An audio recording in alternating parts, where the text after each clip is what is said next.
कहते हैं बुद्ध को जब ज्ञान हुआ तो वह 7 दिन चुप रह गए। चुप्पी इतनी मधुर थी, ऐसी रसपूर्ण थी, ऐसी रोआं रोआं उसमें नहाया, सराबोर था, बोलने की इच्छा ही न जागी, बोलने का भाव ही पैदा न हुआ। कहते हैं देवलोक थरथराने लगा।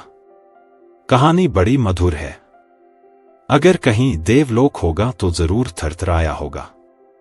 कहते हैं ब्रह्मा स्वयं घबरा गए, क्योंकि कल्प बीत जाते हैं, हजारों वर्ष बीतते हैं, तब कोई व्यक्ति बुद्धत्व को उपलब्ध होता है।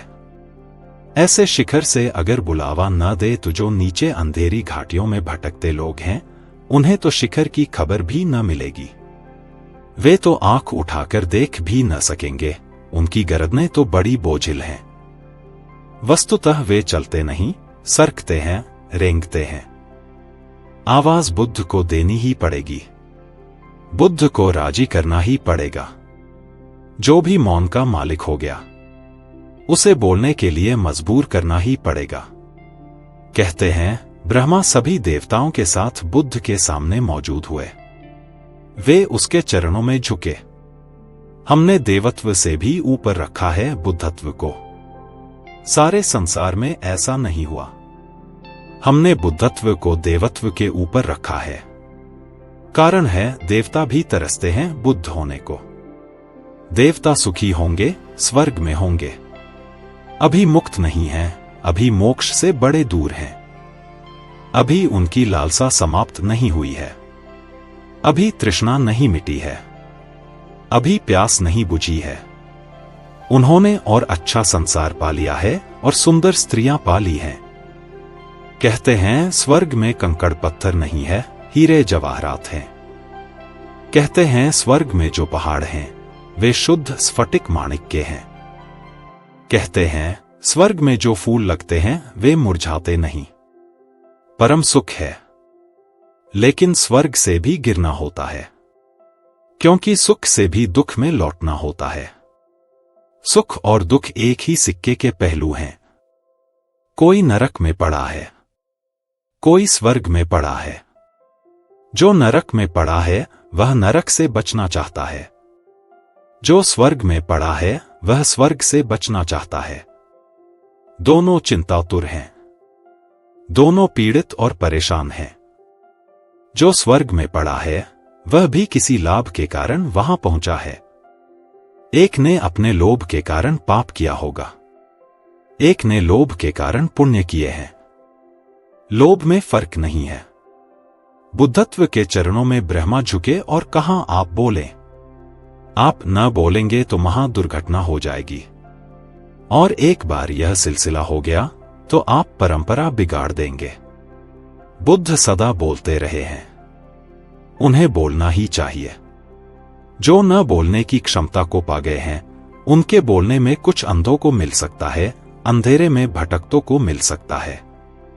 आप चुप न हो, आप बोले।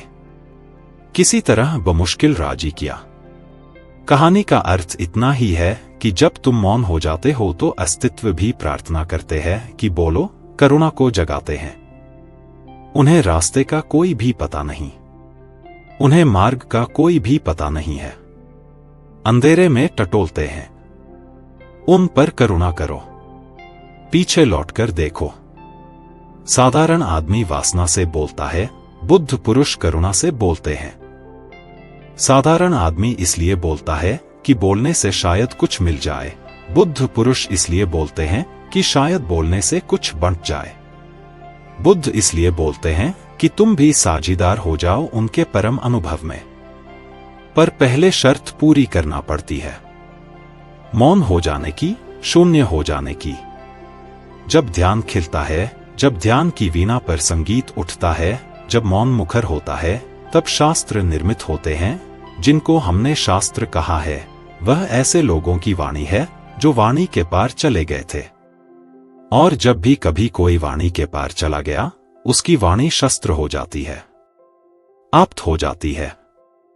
उससे वेदों का पुनः जन्म होने लगता है।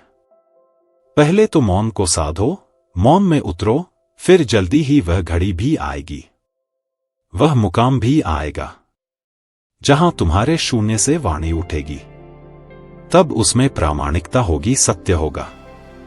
क्योंकि तब तुम दूसरे के भय के कारण ना बोलोगे, तुम दूसरों से कुछ मांगने के लिए ना बोलोगे, तब तुम देने के लिए बोलते हो। भय कैसा? कोई ले तो ठीक, कोई न ले तो ठीक। ले ले तो उसका सौभाग्य, न ले तो उसका दुर्भाग्य। तुम्हारा क्या है? तुमने बांट दिया, जो तुमने पाया तुम बांटते गए।